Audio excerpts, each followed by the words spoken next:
here at the Colours Wargames Show in Newbury. We're going to take a look inside the grandstand and have a look at the gaming hall and see what games have caught our eye today and interview some of the people behind them.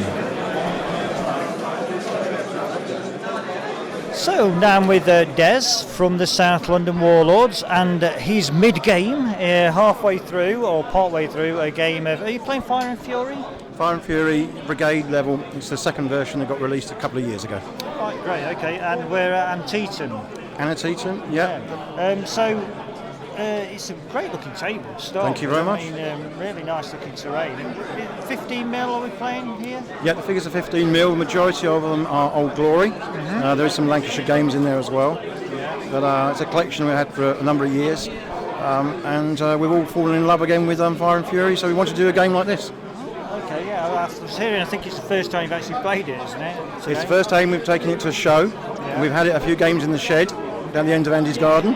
Oh, right, okay. Yeah, very bloody affairs, and this will be the same, I'm sure. Yeah. Is it a particular time or place on the Antietam battlefield? It's the morning attack. It's the attack where Hooker goes in the morning, followed by then Mansfield and Slocum. And unfortunately, the Union commander decided to send them in piecemeal, not all together. Yeah. And Lee, General Lee, being who he was and being the great general he was, pushed back each one at a time and managed to hold off the attacks until the afternoon. Okay, right. And is there any particular features on the table we'll recognise, like the Dunkard Church? Or Dunkard Church is there, also the Sunken Lane, the famous Sunken Lane. Yeah. And as people have come over and looked at the game, we've explained how that works and how difficult it was to take. And you can actually see now, basically, it's a beautiful defensive position. Yeah, yeah. And is that sort of playing out in the game then? Are you Absolutely. I personally have tried to take the Sunken Lane once, failed terribly. Oh dear. and just a bit more about the terrain then. What's it constructed out of? It's it's MDF board. It's got reinforcement from MDF on the sides as well. It's styrofoam that's been carved and smoothed. Andy, who built it, is a perfectionist, and as you can see when you see the video, he's done everything to scale. We worked very closely with Rich, who wrote the rules and did the original scenario, and we produced the terrain. The trees are from, of course, eBay. He's added flock, but all the fields he's cut individually. You'll also see the trampled corn when you see on the video. That was done with a pair of tiny scissors, and I think his hands ached for days afterwards. Well, it really is a great looking game, and so play it to conclusion. You're going to see who's going to win. It'll be interesting to find out. So. We've played it to the halfway point. Okay. Right. That's as far as we've gone. It's a 2-day affair, really, truly. And if this was a 2-day show like it used to be, we probably could. But, so you're going to have to call it at some point in the afternoon then? We will, and it will tot up the casualties and see how things have gone on. I said last time we played it, we had 13,000 casualties across the battlefield, which was actually quite close to where they were in reality, which is quite frightening. But yeah, it's a cracking game. Yeah, it is a cracking game. It looks fantastic. Yeah. Thank you. Yeah, it's a lot of effort by Andy to put this together. Yeah, great effort, yeah. All right, thanks very much. You're welcome. Take care. Right, moving on to another 15mm game now, which is the second one we've done today, which is nice. So we're into the Napoleonic period, and specifically we're at the Battle of... What battle are we at, Dave? This is the Battle of DEUTSCH-WAGRAM, which is a small section of the Battle of Wagram that was fought in 1809 between the French and the Austrians. Great, okay, and no better man to tell us about this than Dave Brown, who... we're playing your rules, I believe, right? Yeah, we're playing General d'Armée for this one. Okay, and this is... Just tell me a bit about your two main rule sets, is it? Yeah, there's Pickett's Charge, which is the American Civil War set, and General d'Armée, which is a Napoleonic set of rules. Okay, right. A bit about the table as well. Obviously, you've gone for the cloth. Yeah, we've gone for the basically a terrain mat, and then building up on the terrain mat in layers. So it's terrain mat down, and then the buildings are placed on a felt layer, and that felt layer has the roads and the fields all built onto them. and then we place on top of the felt mat the actual building blocks or sections, which are all set with walls and hedges already deployed on them. And then once we've done that, it's the stream is on, the heights go on, and then all of the fields are placed across the table to build it all up. It does look really good. The buildings particularly striking. Are they all commercially available? Yeah, they're a mixture of total battle miniatures, architectural heritage. I think there's some tiger terrain and various other manufacturers in there, and they're either straight out the box and painted up as normal, or we've done some conversions. There's a little chateau in there which was a conversion from kind of hovels and other manufacturers. And the famous windmill over there as well. Yes, that's right. That windmill appears in many of our games. Anywhere where there's a heights, a windmill goes on it. That's it. And what about the figures? Who's the manufacturer of the figures? The vast majority are AB figures. So we've got AB French, AB Austrians, there's a few others in there. But there's also a sprinkling of Old Glory, one or two minifigs, and even I think it's Fantasy. I think there's some of those are in there as well. But the majority are AB. Okay. And how's it going? How's the battle going? Yeah, it's the French have got over the Roosbach stream in many points, and now they're having the hard fight. Whether they're actually in contact with the Austrians on the heights or in the village, and there's quite a ding-dong going on for the various sectors of the village, and there's some serious cavalry action going on the heights. Right, okay, well, thanks very much for showing us around. No problem. I'll let you get back to your beer. Yeah, thank you very much. And your game. Cheers, Dave. Cheers, Dan. Thank you.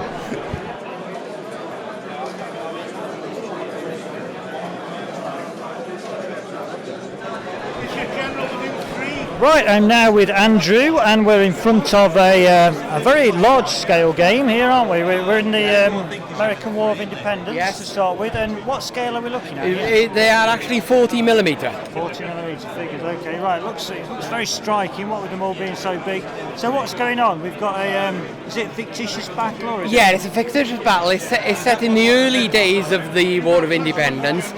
But you've got a smaller but more better trained British force attacking a larger American force that is less well trained. It is typical of most of the early encounters of the war. And what rules are you using? We are using our version of Rebels and Patriots, which are published by Osprey Rules. So you've tweaked the rules? Yes. We've because under the main rules, you roll 12 dice until the unit is half strength. What we've done, as they lose casualties, they lose the dice. And it's more visually, you can tell then instantly how many dice you need by looking at the number of figures. Because it uses a similar system as Dragon Ramp and Lion. Oh, definitely, yeah. These have been these are probably the best set they've published. Do you think? Oh yeah, definitely. Right. So who's the manufacturer of the figures? Right, the majority are front rank. Mm-hmm. There are some Sash and Sabre, and there are some Trident Design. Trident Design are only available in the States, but they are probably the best range of 40s you can buy. Do you think? Oh yeah. And how about the rest of the table? I mean, we've got a lot of Last Valley trees on my yes. What about the buildings? The buildings were actually specially upscaled for us by Sarisa. They're upscaled versions of their 28s. Oh, and they did that specially for you? They did especially for us. Oh, you're very honoured. Oh yeah, they did make them commercially available for a while, but they just didn't sell. But yeah, we put in such an order with them mainly because they go to our show. So. Right. Okay. And all the fences were scratch built by a club member. All right, yeah, good. Yeah, it does look really good. And how's it going? How's the battle going? Well, it's not going too bad. The British are making a push through the centre, through the cornfields. Mm-hmm. They're doing less so on the one flank, but the action's very much in the middle of the moment. Oh yes, yeah. And if you notice the absence of cavalry. Well, yes, it's very true. Because the ground in America was so poor, and also, particularly with the British, you had the problem of getting the horses over there. Yeah. Because the British only ever sent 2 regiments of cavalry over there, the 16th and 17th Light Dragoons. And of course, the 17th Light Dragoons were famous for later becoming the 17th Lancers, who took part in the charge of the Light Brigade. Yes, very true, yeah. Yeah. Yeah, but they're not here. And No. Neither are many horses No. at all, but yeah, just the commanders. Okay, well, thank you very much. That's for quite showing all us right. around the table. Yeah, great. It's a great looking game. Oh, and we should point out your show. You're heavily publicising your show. Yes. Here. So you're the guys behind Crusade, aren't you? Yeah. Penrith. Yeah. So yes. 25th anniversary this year. Next year. Oh, next year, 2020. Oh, that's good. Right. Yeah. Right. Yes. Thanks very much. No problem at all. I'm with Mick from the Maidenhead Reapers now, and they've got a very striking bolt action game here, loads of tanks and lots of snow this year. Normally I find you in the sand. Yeah, you do. They certainly do. Yeah, this year, Chris, who made the table, he said, well, basically, I'm not doing sand again. I'm sick of the sand. So- I thought it was the same table you'd used in previous years, just No. covered in sand, but it's No, something new. it's something new, yeah. Yeah, so what's going on here then? Basically, we've got some German troops down here.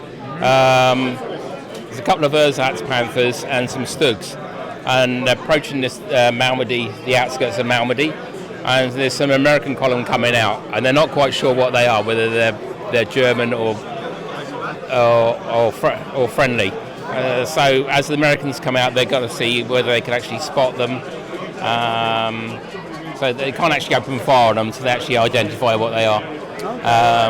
So it's up to the German player then whether he wants to open fire as soon as he sees the opposition, or he tries to get a bit closer. Basically, he's trying to get his stuff off the other side of the table. It's just a bit of a fun game. Yeah, okay. You played it a few times already, haven't you? Yeah, a hell of a lot, yeah. And how's it been going? Who's coming out on top? Americans mainly. We just had one game now with the Germans of one.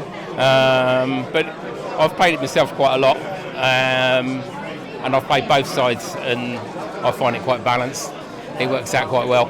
I've won on both sides. Oh, yeah, it's a really great looking table. Yeah. I've seen a lot of people having fun, so that's Yes, good. that's the main thing we come out for, is just have a bit of fun. It's not really... It's not a serious simulation No, it's not. game. No, it's not. Definitely not. No, we just come out, we throw dice, have a chat, Yeah, and have some fun. Have a good day out. No, Yeah. That's great. Right, well, thanks very much for showing us the game. Thank you. Cheers.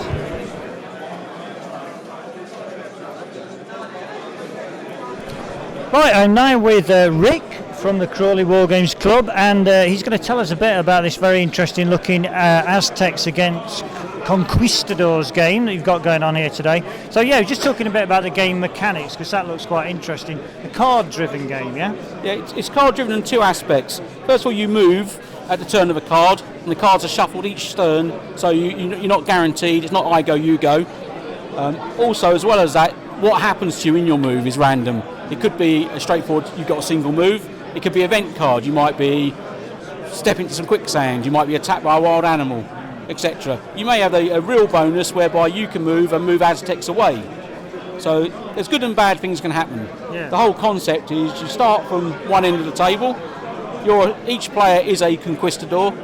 He has a certain amount of loot and the obligatory 3 lives that we all seem to have in war games. And you've got to get from the start of the table to salvation, which is the palisade that the conquistadors have built. The idea being you want to get there as rich as you can. And it's not much good being dead if you're rich. So at times you can balance whether or not you lose a life or lose some loot.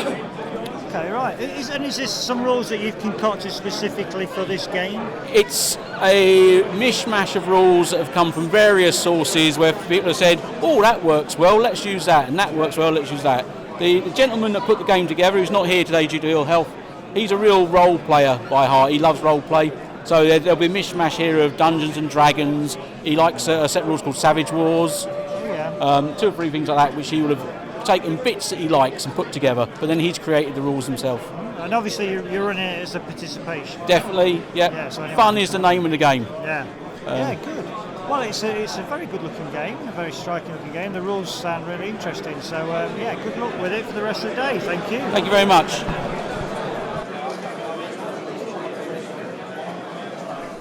It's always great to see Bruce Weigle at Colours. It's become a bit of a pilgrimage across the pond for him in recent years. Regular Wargames Illustrated readers will recognise Bruce's work from the pages of WI, and WI Prime members should definitely search the vault for WI 329, in which Bruce shows us how he makes his fantastic terrain boards. Couldn't get a word in edgeways with Bruce on mic. He was so busy running his Battle of San Martino game using his self-published Fast Play 1859 rules, but he did tell us his gaming projects will be leaving the 19th century soon, and he'll be showcasing a tactical level World War II game at the next Colours Wargames Show in the US and again at Tactica in Hamburg. Stay tuned to Wargames Illustrated for more.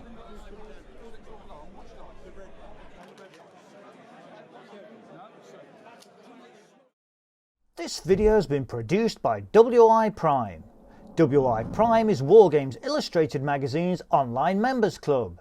As a WI Prime member, you get access to all Wargames Illustrated videos before anyone else. We'll keep you posted on what's new via the Primetime News Bulletin delivered to your inbox every Friday.